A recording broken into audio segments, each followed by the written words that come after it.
Seigneurs et châteaux du XIe au XIIe siècle. Alors les seigneurs sont une élite guerrière capable de fournir un cheval et un équipement de combat. Dans un premier point, il faut voir que leur pouvoir s'appuie sur un fief de leur suzerain, un seigneur plus puissant dont ils deviennent le vassal et qui leur délègue certains pouvoirs sur certains domaines. C'est ce qu'on appelle le ban, c'est-à-dire le pouvoir de commander des hommes armés d'exercer la justice. En échange, les vassaux obtiennent un fief, le droit de tirer des revenus de ces domaines, revenus issus de la terre loués à des tenanciers. Donc dans ce cas, ce sont des censes fixes en nature ou en argent, auxquels s'ajoutent des corvées. Et également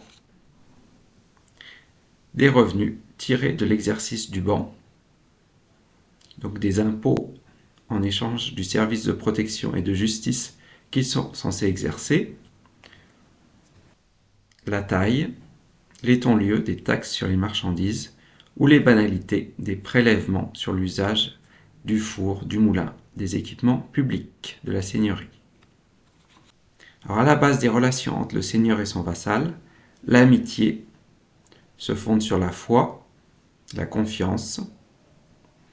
Elle se ritualise à travers des serments de fidélité et au cours du XIIe siècle, par la diffusion de l'adoubement, la cérémonie de remise des armes du chevalier par son seigneur, du baudrier, c'est-à-dire la ceinture qui porte l'épée, et de la coller, un coup du plat de la main donné par le parrain sur la nuque. Dans un second point, il faut noter que le château devient le centre du pouvoir de la seigneurie, d'où le nom de seigneurie castrale. Alors, limité en l'an 1000, le nombre de châteaux et de mottes augmente ensuite partout, et on observe une densification du maillage castral pour plusieurs raisons. Des chevaliers abandonnent le château majeur et son bourg pour s'installer dans un village où ils élèvent de nouvelles forteresses, et certaines sont aussi élevées en périphérie afin de contrôler des frontières ou des zones de circulation. Alors la plupart des forteresses demeurent en bois au XIe et XIIe siècle, mais l'usage de la pierre pour les murailles, pour un donjon, se répand, favorisant des formes plus variées et plus riches d'architecture. Des dynasties de châtelains apparaissent et entretiennent la mémoire de leur famille. Le nombre de noms propres se réduit et un surnom vient par contre s'ajouter au nom. Donc on passe d'un système de dénomination à un élément à un système à deux éléments. Et chez les hommes, le surnom reprend le nom de la seigneurie ou renvoie au fondateur présumé du château. Les comtes de Guînes, par exemple. Et chez les femmes, il présente les qualités de l'épouse, blanche, douce, entre autres. Alors, à l'image des rois et des princes, certaines familles se font aussi écrire leur généalogie, les comtes de Guînes ou les seigneurs d'Amboise, par exemple. En ce qui concerne le mariage, on passe d'une hypergamie masculine, c'est-à-dire de mariage où les hommes prennent des épouses d'un rang social moins élevé, à une hypogamie masculine, c'est-à-dire que les filles, à l'exception des héritières, sont données à des lignées moins prestigieuses afin de favoriser la fidélité des vassaux. Du coup, les femmes souffrent de cette évolution. En dehors des familles princières, les douaires s'étiolent, la dotation paternelle, la dot, donc, se généralise et sa valeur diminue, et les filles sont exclues de l'héritage au décès du père, sauf, bien sûr, en absence de fils.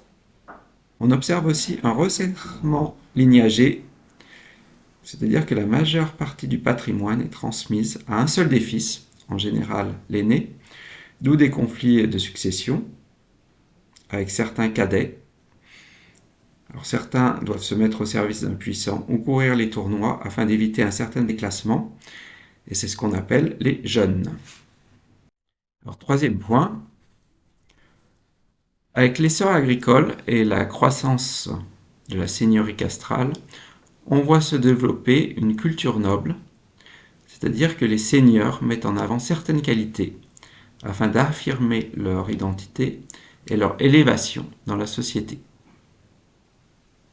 Les valeurs guerrières de la chevalerie sont mises en avant à travers les tournois, de véritables batailles rangées, et les croisades sont l'occasion d'affirmer la piété des chevaliers qui défendent la chrétienté en Terre Sainte. Les cours princières auxquelles participent certains seigneurs présentent les troubadours ou les trouvères qui chantent des chansons de gestes, telles la chanson d'Antioche ou la chanson de Roland, qui mettent en avant les exploits des chevaliers, tandis que les poésies courtoises présentent leur raffinement, leur rigueur morale, un certain nombre de qualités qui les honorent. Alors, il faut voir cependant que dans le même temps, leur mode de vie, très dispendieux, puisqu'il faut entretenir les châteaux, les fêtes, la participation aux croisades. Donc ce mode de vie, malgré la croissance rurale, pousse les seigneurs à s'endetter et du coup à revendre, à céder leur fief à leur seigneur principal ou à se mettre au service de leur souverain.